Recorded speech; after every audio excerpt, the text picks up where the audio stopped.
నేను చదువుకునే రోజుల్లో మా హాస్టల్లో వంట చేసి పెట్టే ఆంటీ నాకు పరిచయం అండి. ఓ రోజు ఆంటీ గారిని నేను ఇలా అడిగాను అనమాట. ఆంటీ గారు మీరు ఇప్పుడు చేపల కూర చేసినా మంచి వాసన వస్తుంది, అసలు నీచు వాసన అనేదే రాదండి, ఎలా చేస్తారండి మీరు అని అడిగిన. అప్పుడు చెప్పిందనమాట ఆంటీ, అమ్మా పద్మిని, ముందుగా మనం చేపలు అనేది బాగా శుభ్రం చేసుకోవాలమ్మా.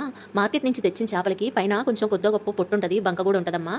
ఒక బరక బండ మీద తీసి బాగా రుద్దుకొని ఆ తర్వాత మన దగ్గర నిమ్మరసం ఉన్నట్టయితే నిమ్మరసం, అలానే మజ్జిగ కూడా వేసేసి అందులో ఒక 10 నిమిషాల పాటు పక్కన పెట్టుకొని ఆ తర్వాత మొత్తం కడిగి 4-5 సార్లు నీళ్ళల్లో కడిగి చేసుకున్నట్లయితే బాగుంటుందమ్మా అని చెప్పింది. అలానే ఏమేస్తారండి ఈ కూరలో అని అడిగాను.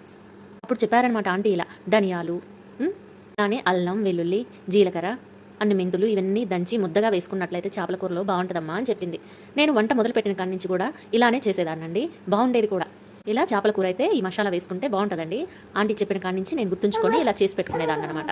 ఏదైనా నీచు కూరల్లో చేసేటప్పుడు నిమ్మరసం కానీ వేసి కడుక్కున్నట్లయితే నీసు వాసన అయితే రావండి. మీకు కనుక మా వీడియో నచ్చిన